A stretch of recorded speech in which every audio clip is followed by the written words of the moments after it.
Hi everybody, welcome to the Rambling Toffee podcast. I hope everybody's doing well today. How can I start this episode? I've been thinking about this for the last few days since the game on Saturday, and where I'm going to go with this and what my real feelings are regarding that performance, the whole of this season, the last 30 years. So I'm just going to go with the flow and see where I go with this, and how I feel at this moment in time regarding Everton Football Club, everything about Everton Football Club. Yes. So after the international break, people can say it was quite nice to have a bit of a break away from everything that is Everton Football Club, especially from the performance that we had before the international break. Obviously, the West Ham game, which was the last game before the international break, was an okay performance in the sense of the word. But again, we can't score for Toffee.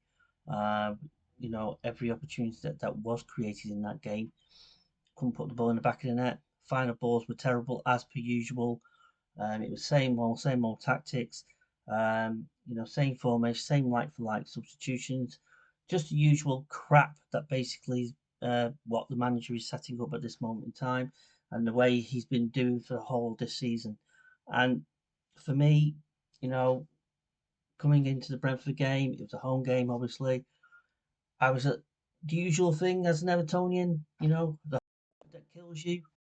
You just hope that maybe we'll get a good performance today, that will hopefully will, play well enough that we can get a result. Um, but again, you look at the team that was set up, you bring Decore in instead of Mangala, but it was like for like with the team itself. Dominic Calvert-Lewin up front, who he's not scoring goals for Everton at this moment in time. As I've mentioned, in these podcasts, I don't think he wants to be here, but he has to play because the players, the other strikers that we do have available, which is Beto, is deemed not to be a good enough player to be starting games under Sean Dyche at this moment in time. And I can understand that to an extent because he has been disappointing. He's been a disappointing signing. So I can understand the thinking why he hasn't been starting. But then again, when he has come on, he has scored a goal, a couple of goals, he has put himself about, which is which what he is. But yeah, you still start with Dominic Calvert-Lewin, who has no kind of motivation or any kind of determination to want, to go out there and put a shift in and put a performance in because his mind's somewhere else, and it looking likely that he's not going to sign his contract if what has been offered to him, and we could see him go in January, but likely that he will go at the end of the season when his contract uh, runs out, and he'll go on a free somewhere else.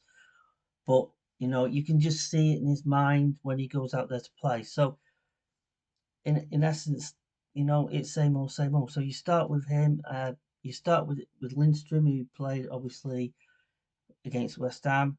You start with Ndai on the wing. You start with McNeil essentially who's back, but you start Decore instead of Mangala, as I mentioned. I thought he did actually quite well against West Ham with Garner, so I was a bit of a surprise when he was decided to put him in.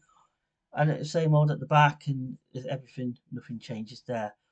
And for me, it started off really well, which was great. I sat there with people around me, and you know we were a bit surprised. Oh yeah, hey, first 10 minutes in, we're getting, we're pressing, we're creating opportunities, and I just thought hopefully this will continue on. And then all of a sudden, it was just like every game that I've seen. It just seems we try for 10 minutes, and then I'll just revert back to kind, which basically let's be central, be defensive. Let's make sure that we don't, give the ball. Make sure that they don't get the opportunities to get forward, and make sure that we are strong defensively. Which over the last few weeks we have been. We have improved defensively. I'll give Sean Dyche that, but basically there is, defensively we're a little bit better, but obviously we talk about the attack here, and the attack is just toothless, and everything about it. And if you watched it in that first 10 minutes, after that 10 minutes, you can start seeing Brentford, who have not won an away game this season. um, and no points on the road for them. Did not, which was another great opportunity. But you just saw straight after that that they got the ball, and they just started playing their game, doing the way that they play their game, and they were starting to get a little bit further forward. And but and that's what I started to see.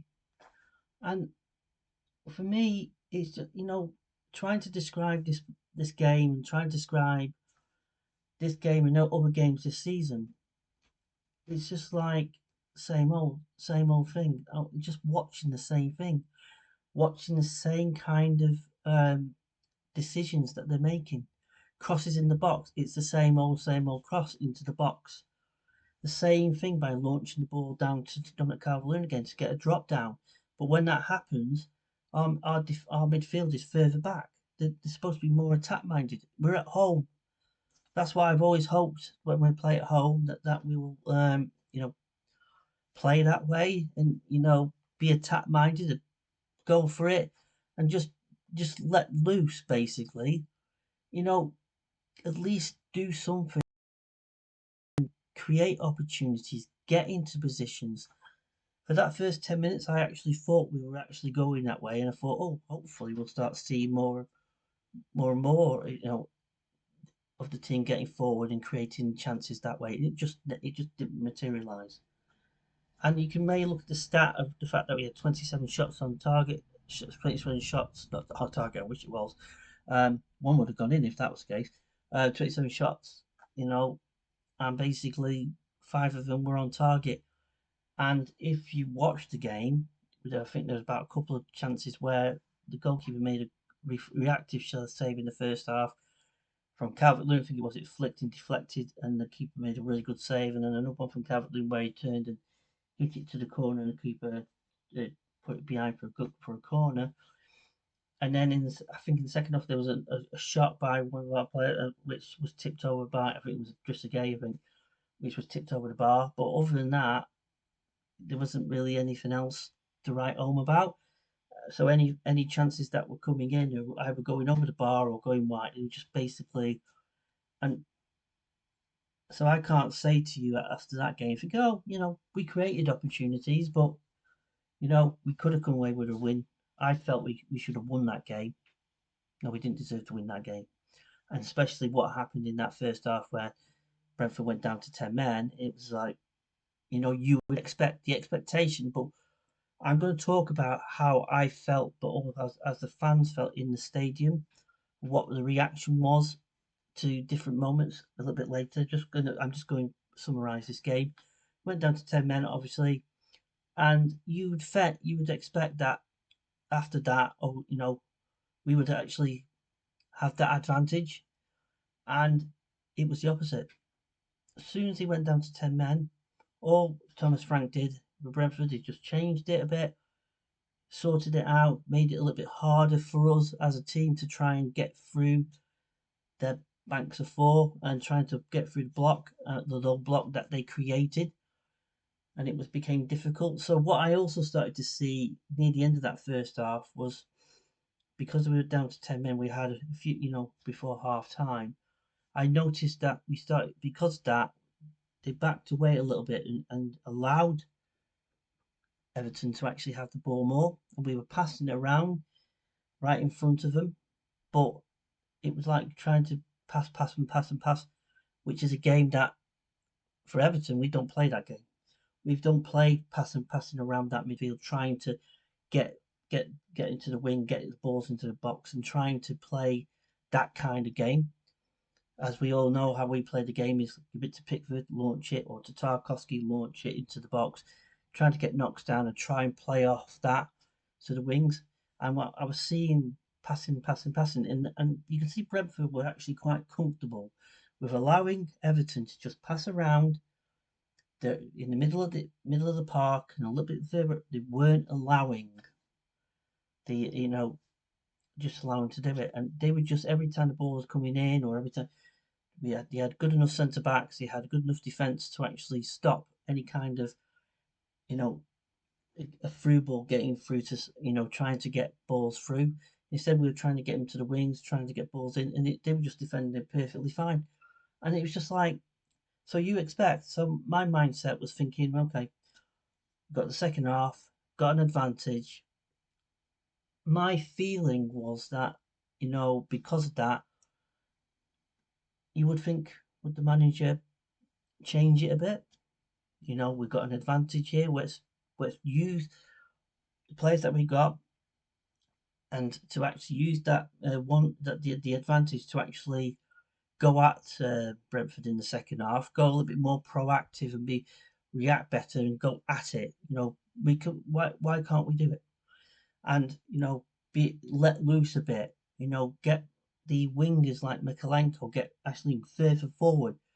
Yes, we may get counter attack from Brentford, but let's go for it. Let's try it. But no, he reverted. He kept it as it is.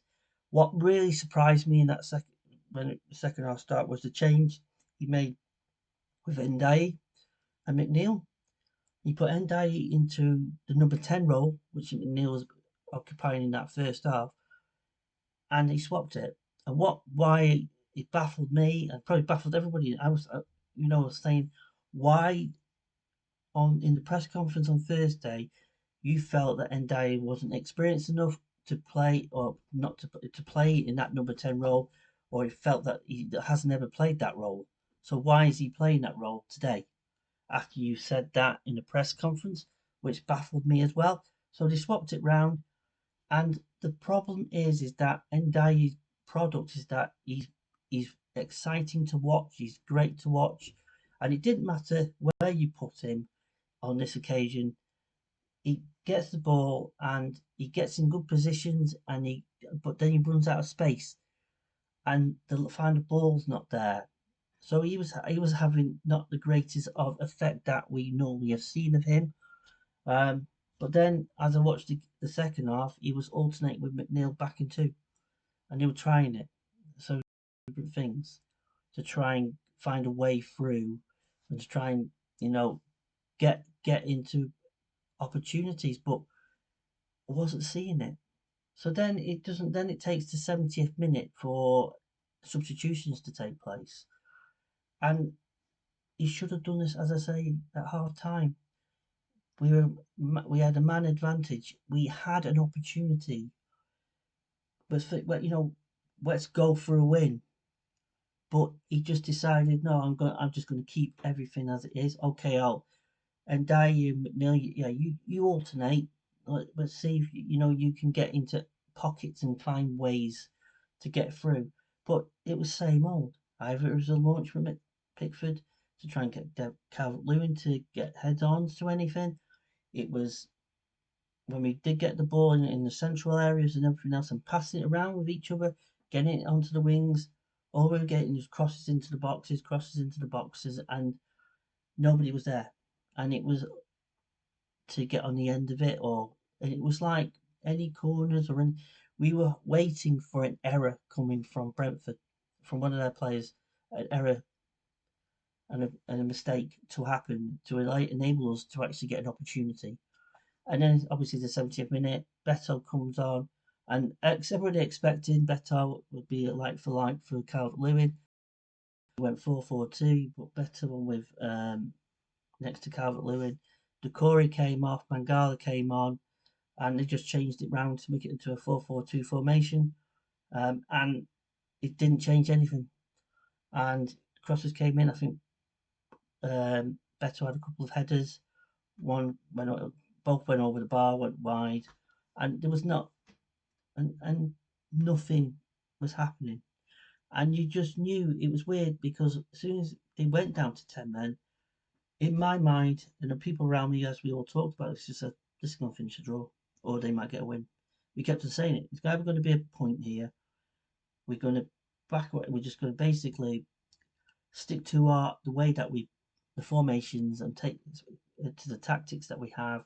Even the 4-4-2 formation is the same setup. It was the same scenario. Launch it.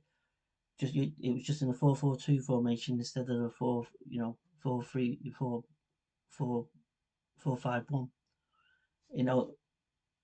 it doesn't. Something is just not right, and we're in a situation where we had an advantage, we had an opportunity. The manager, again, and his game management as well, and his coaches, the people, they just decided to just continue to play the same way, same thing. The players doing the same thing. Nothing changed. And that second half, there are moments, and this is what really frustrates me, is that you have Brentford who have not won a game away from home. They've had no points away from home this season. The manager, proactive, brings in attacking minded players onto the pitch, made changes early on in that second half, and they had two of the best chances to actually go and score and win. And it wasn't for Jordan Pickford making the saves. That is breakaways, and that is when our feelings is that it got to a point where like, this is going, he's going to go for a point. Take a point. That's better than nothing, really. Take a point. Better than nothing. It keeps us unbeaten. At least defensively, we're okay. That's fine. It's always great that it's fine to say that the defensive side of things is a little bit more solid, but the attacking side of it, as I've mentioned, is toothless. We're not good enough in an attacking sense.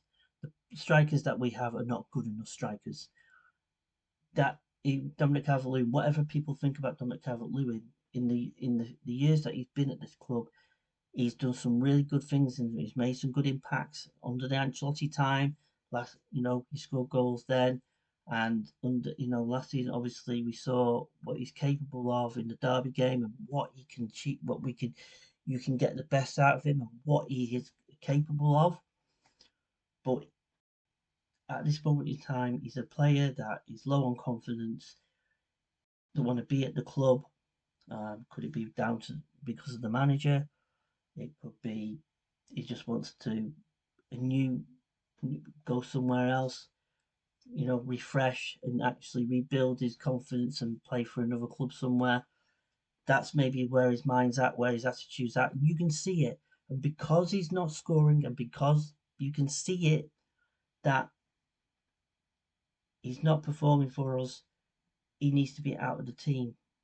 And hopefully, with Brozier, who had 45 minutes last night for the under 21s, can come in and hopefully he can hit the ground running and hopefully he can make an impact. But if he's available for the United game upcoming, then he needs to come in. Robert Calvert needs to sit on that bench. But what really worries me is that are we just going to continue playing the same tactics, the same formation, having Brozier up front?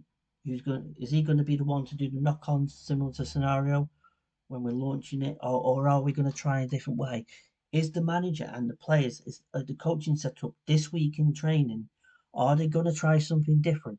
Are they going to go out there and think, right, let's try something different because we're going to bring Brozier in because I think he's ready to come in. Let's bring him in. Let's try and play this way.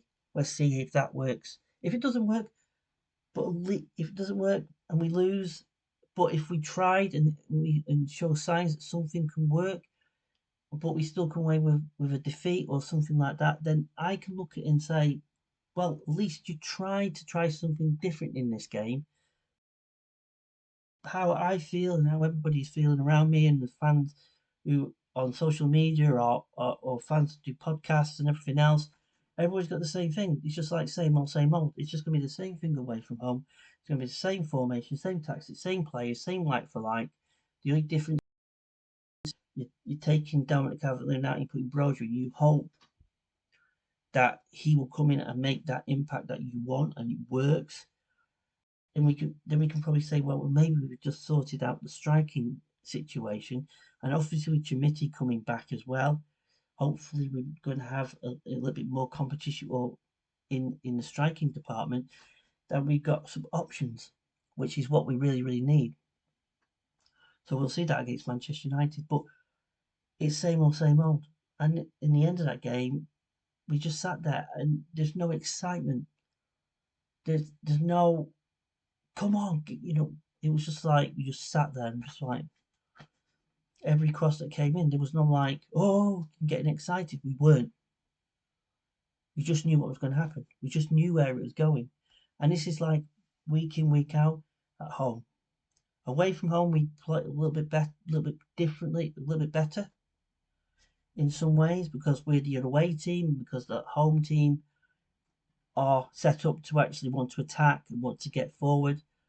So we just stick to the same formation, the tactics, and away from home, it can work a little bit more. We can create a little bit more. We can get a bit, but what we're creating, but we're not putting them away. We're not scoring the goals. We're toothless in that situation, and it's just I'm fed up with it. Really, I'm just fed up with it, and I pay my money like everybody else as season ticket holders who go home and away, and the apathy at this moment at the football club is off the chain. Really, fans are at each other's throats in a lot of ways. There's a lot of disagreement. If you go on social media, everybody's arguing with each other.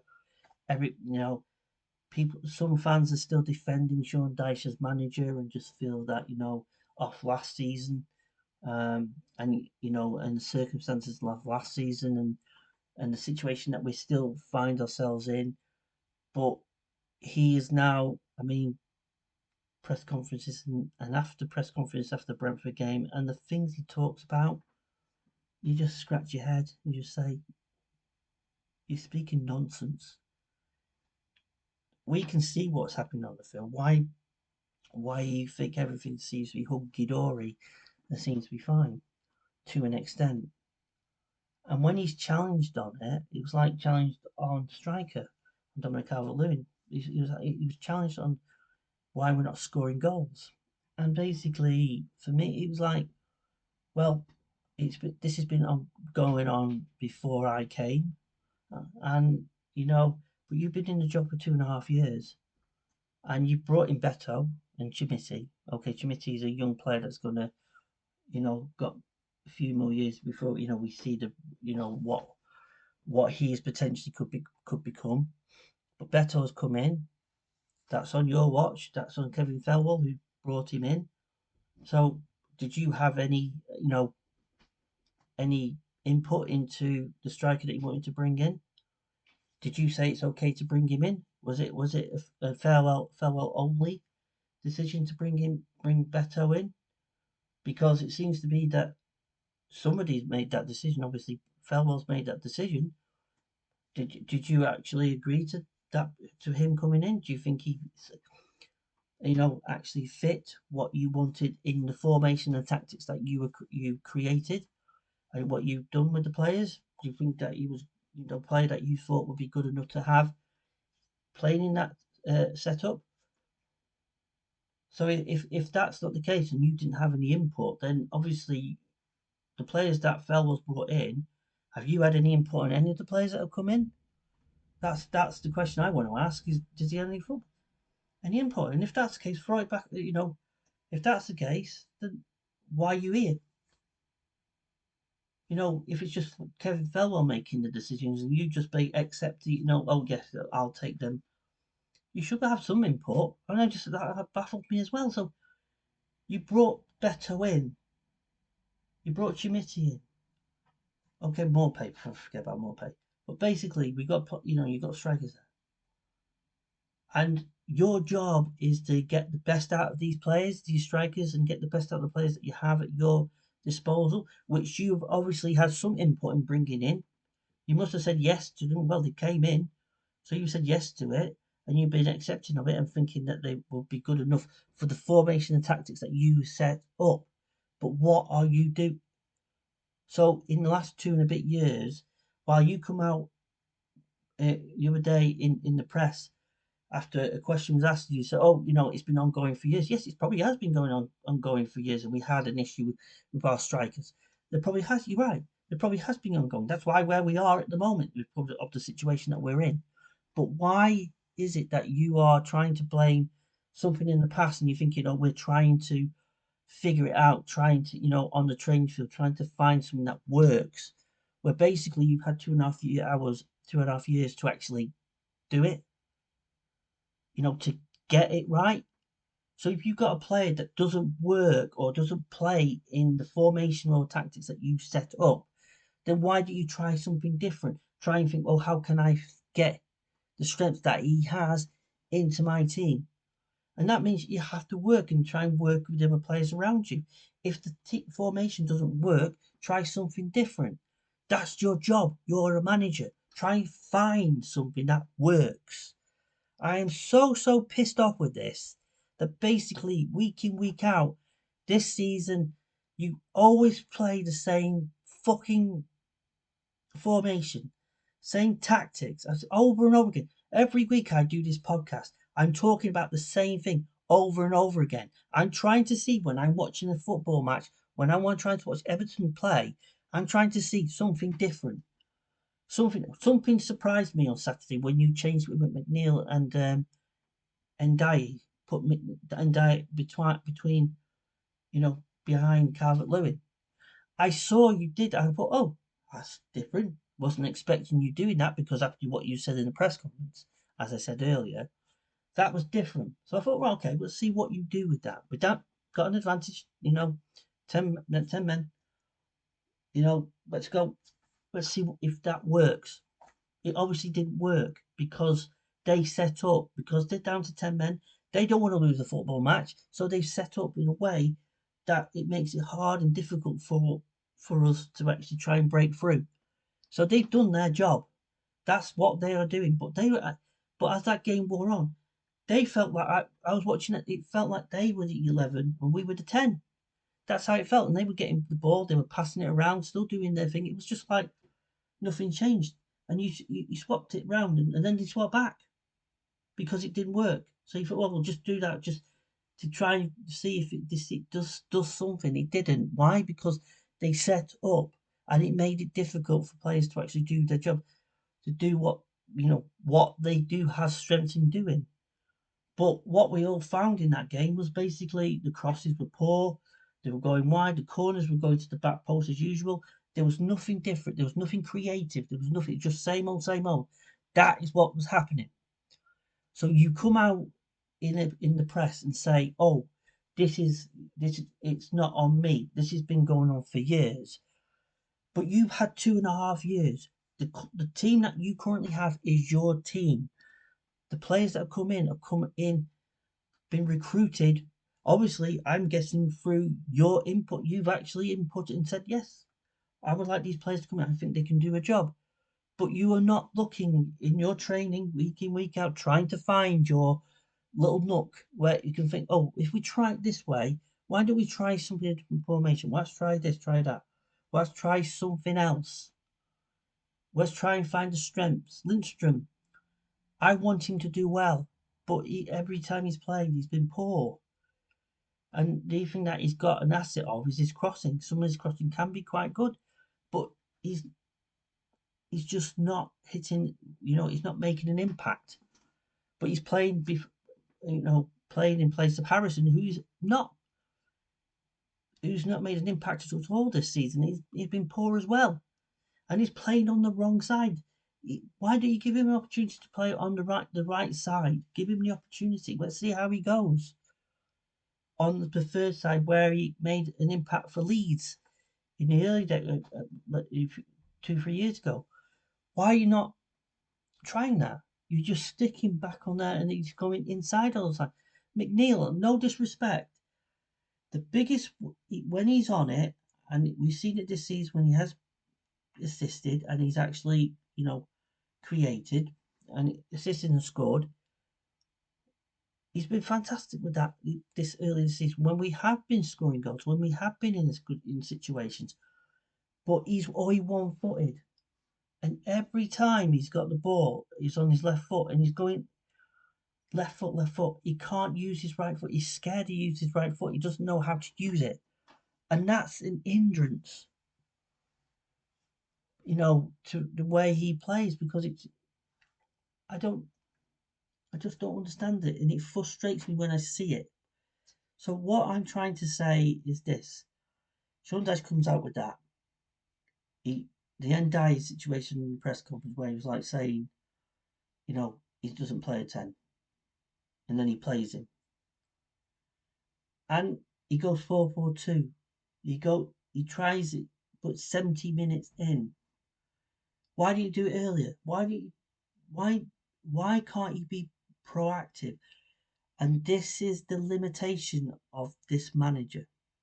If you're Thomas Frank, if you're Brentford, if you're any other manager in the Premier League, Bournemouth example, even Ipswich, even Southampton against Liverpool, they scored 2 goals. They could have won. They could have got a result. Okay, it's Liverpool. It's inevitability. But if you look at clubs even down below us, they still set up, they still pass the ball around, they still have a way and actually change things if they need to change things.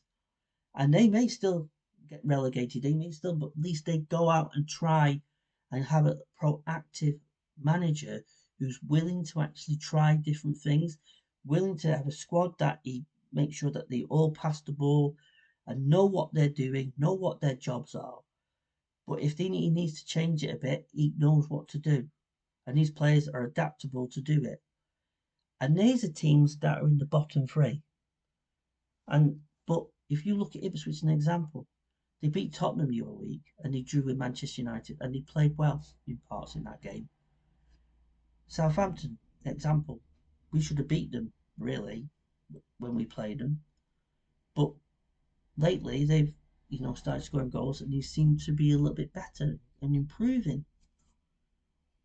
But they could be still down there. Leicester, like us, they sacked their manager the other day. So their board has been proactive, and they may not be in the bottom three, but we need to actually get rid of the manager because it's not working, and the fans are not happy there, and obviously there's a pressure there, and they made the decision. We can make that decision, but at this moment in time, our wonderful club, the interim board, and the people who currently run this club don't want to make that decision. They actually still have faith in the manager. They still have faith in the coaching setup. That that's the way things are. But are they concerned? Are they concerned what they're seeing at this moment in time? And I know that sadly we have to wait. Hopefully, in a couple of weeks' time, that Friedkin's come in, and then the manager can be relieved of his duties because he's not getting a new contract. He's not going. Some people think that he'll stay till the summer. He hasn't. He's got not to stop. I can't get my words out. He can't stay until the summer because if we continue to play this way and we continue to play in the same formation and tactics, same like for like, we can't do that. We can't have him in charge. We need new person coming in to actually change things, allow the players that are good enough players, because they are good enough players. We've seen moments how good they can be, but it's only on an individual basis that we can only see the best of them.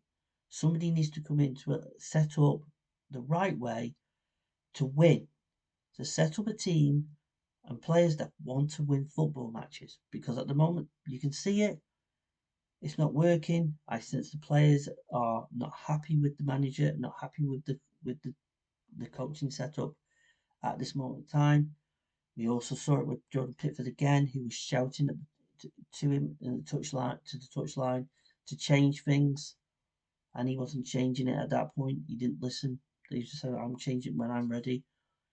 When you got the goalkeeper doing it on a couple of occasions now, I think he did it at West Ham, and you're seeing players, it's just not working. And when you're seeing that, and you're seeing it on the field, and the fans are seeing it, and we're just getting tired of seeing it same old, same old, same old, week in, week out.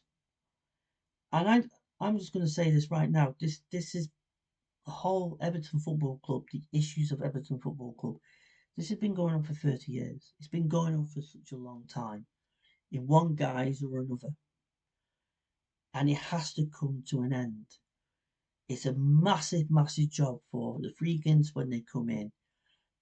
They have to sort out the mentality of not just on the field with the players that we have at our disposal.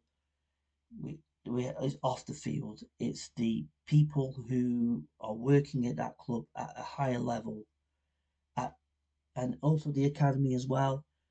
It needs to be sorted and sorted quickly, and it has to be put in a right pathway because the mentality at the moment on the field, off the field of the whole club is terrible. And the mentality is that it's just to survive and just to get to Bramley Moor. What's going to happen when we get to Bramley Moor? Yes, we move into a new stadium. Fantastic. More money coming in. Naming rights. Yes, all that wonderful stuff will happen. But it's not going to achieve anything on the field yet, straight away. We need impacts now. We need impact so that we can go for the rest of the second part of the season and also our final season at Goodison Park to actually go and enjoy watching our team play its final games at Goodison Park before we go to Bramley Moor. We want to go there and enjoy it. We want to spend the time with the people around us who we sit with and we've been sitting with for years that we may not see again when we go to the new stadium. And the opportunity to actually be able to communicate and speak with those guys again and girls and actually enjoy that interactions because that's the only thing that we are enjoying at the moment is actually sitting with these people and actually talking about not just football, just talking about normal things. And when we talk about football, all we do is moan about what's going on the field because that's all we're seeing. And why is it that when we get one guy, an example here, one guy that's come from South Wales and he comes, he's season ticket holder, he comes from South Wales, he stays overnight, obviously, and goes back the next day, but he comes up in South Wales, and that's a bit of a journey to come travelling up. You've got another guy that in front of me, I forgot get his name, but he comes up with his son, and they come from down south, and the journey on the motorway, and then they travel back, and they get to see this. They get to watch this, and I don't care. Oh, it's one defeat in 8 games. Next week it might be one defeat in 9 games. We have won 7 games since December 2023 in a year. 7 games. The whole effing purpose of football, it's an entertainment. It's sport. Yes, we want to go there. We pay our hard-earned money to watch the football. To watch it. Watch our team win football matches. But if the managed mindset is that, I want to set up cautiously to defend, to take a point, and if we get an opportunity to score a goal, to get an opportunity from an error from the opposition, so we can get a win, I'll take that. But my mindset and what I tell my players is that we're set up to be defensive, and to make sure that we would come away from it with a point, and hopefully more if things work out the way for us. If an error is made, that mindset is not now, and it's not Premier League. If you watch Premier League football, even teams, as I say, below us, they go out and play football. They go out and actually entertain their fans. And then fans may think, oh, we'll still might get relegated, but at least I get entertained. At least I can get excited and hope that we can get a result against one of the bigger teams. But that's the mindset. But our mindset is, as fans, is that we want to win football matches. We want to see our team play well. We want to see our team perform. We want to see some get excited. It was terrible on Saturday. It was terrible against Fulham. We came away with a point. But for the vast majority of that game, we were terrible. And most of home games this season, I think Bournemouth game was the only time that we actually played football. We seem to have something. We seem to have something working for us. And that is, why is it not continued? We lost in the end. But why didn't that continue into the next game and the next game? Why? What happened? What what is going on? The manager. This is why the manager needs to go. This is why Kevin Felwell, the director of football, needs to go as well. As much as it's been talked about, he may stay on when the Friedkins come in, but they both need to go because there's an issue with the academy. We haven't got young players coming through. We have a manager who doesn't really have no connect with the academy. Doesn't want to really give any opportunity or to look at those players to give them opportunity to come in. Yes, we have a couple of players from the academy into the under 21s going into the first team, but they're on the bench. They never come on, and they're just there for experience. They're in training with the first team because of experience, so they can learn being around the first team.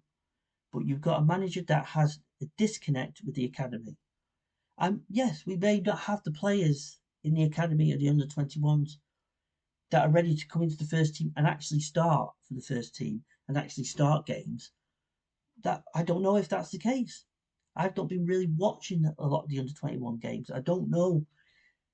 Let me know out there if you've been watching what players are out there in our under 21s, whatever, that look potentially could start or come into the first team and may even have an opportunity to play in the first team. Are they there? And if they aren't, then that's down to an issue with the academy then. And if that's the case, then that's on Kevin Felwell because he's the one who's been and his team putting the academy together to try and get it better and streamlined to a point that we can actually have young players coming through and actually filtering into the first team. So we got players that we can sell on in the future. That's why my feeling is that when Friedkins come in 2 weeks' time, they have to hit the ground running. And if they're already talking about it and already sorting it out now privately and not really saying it in the public manner at the moment, such as the CEO and everything else, that they need to look at the academy. You have to look at the director of football and you have to say to him, well, you're not being successful. Your recruitment is 50% probably been successful to an extent. You've had one or two players that have actually, and Dyche one of them. Irabuna when he comes back, Chimiti maybe. But anybody else has not been an impact. I mean, poor O'Brien. The thing is that you spent £18 million on a player and he's not good enough. He just sits on the bench. He played for the under 21s last night, but he's not good enough. He's on the bench. And what I'm hearing in training, he's not good enough in training. He's not ready to actually even get any first team minutes in the Premier League. He might get it in the FA Cup maybe. We'll find out in January. But he's not. He's sitting there. So what's the point in spending £18 million on a player that's just like become fourth choice because Michael Keane has now become like second choice. Sorry, is he third choice? I'm sorry, I'm getting.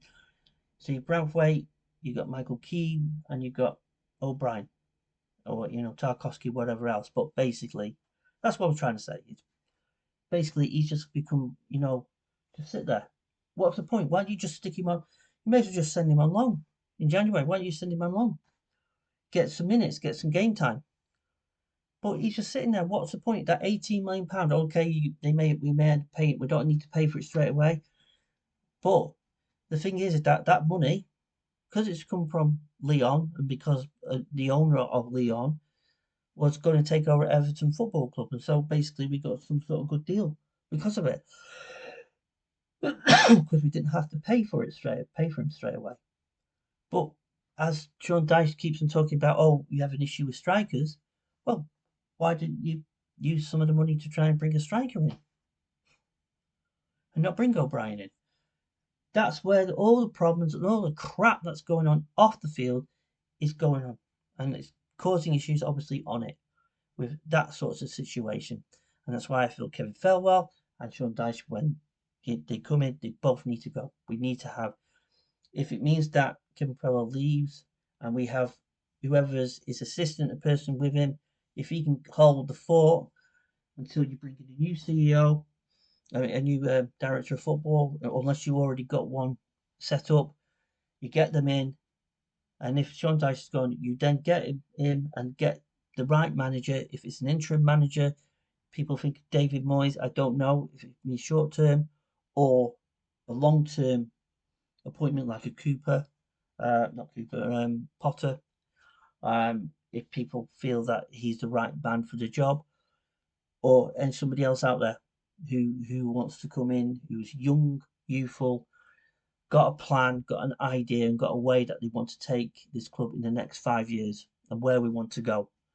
Because it's going to be a lot of work, and it's going to be a massive ask to the Freegans when they come in, massive ask to the director of football, massive ask for the new manager, and because we've got players out of contract, players on loan at the end of the season, we need to recruit rightly, not just in January if we can, if we have money available, but also in the summer. So when we start the season, hopefully the Premier League still, that we can start the season and actually have some optimism and excitement that we are moving forward. But that needs to start as soon as possible because this can't go on. Fans can't feel like this. We shouldn't feel like this. And we shouldn't have that every game that we just go to the game because we care about our football club. I care about my football club, and I'll go through thick or thin, win, lose or draw. I will go and go and go and go, and I will support them as best I possibly can. But what I'm seeing at the moment, I'm finding it hard to actually get behind the team. I'm finding it hard to find my voice. I'm finding it hard. And I just found when I left the game and I walked back, got in the car with mates, I didn't speak for the whole journey because nothing to talk about. I just needed the time to actually think about what I saw and the way think, what can I, what can we do? What's the future? What is the right direction? Let me know in the comments below. What do you think? Because I'm just getting fed up with it, and I just hope. All I hope is that in a couple of weeks' time, hopefully a couple of weeks' time, we get the approval. They come in and they made the decision straight away because this can't go on. I know okay, it's a draw. I don't care. It's a point. I want to win. I want to win football matches. I want to win. Win football matches. I don't want to watch draws, and you know, and the way the next December is going to be like, it's going to be difficult to get any kind of results because of the teams that we're playing. I think we might have an opportunity with Wolves, and we might have an opportunity with Notts Forest. But other than that, throughout that window, with United coming up next weekend, Liverpool, Man City, and Arsenal, and Chelsea, I think as well. I can't, I can't see any kind of points coming from there. But it's football, isn't it? You just never know where you can pick points up, without unexpectedly. You might even play well for once. I don't know. But yeah, I've rambled on a bit too far, longer than I thought. I hope you can understand where I'm coming from. It's just frustrating. I just want, to feel optimistic and positive about the future of my football club. I can only feel that when the takeover happens, but on the field, things need to be sorted as soon as possible, and that's just where I feel. So anyway, again, thank you again for the support, listening to my podcast and watching the podcast. I do appreciate it. I'm still on Twitter, X. I'm also on Blue Sky. Obviously, I'm on YouTube. Please subscribe on YouTube. Please subscribe on Spotify. I'm on there. And Apple Podcasts and everywhere where else that I'm on. Um, you know, let me know what you feel about this podcast. Let me know what you think about what's going on at the football club at the moment and everything else like that. I'll be back next week, hopefully, with more positively. Hopefully, that's all you do. You live in hope. So on that note, thank you again for listening and watching. I'll be back next week. Hope everyone has a great week, and I'll speak to you again soon. Take care. Bye bye.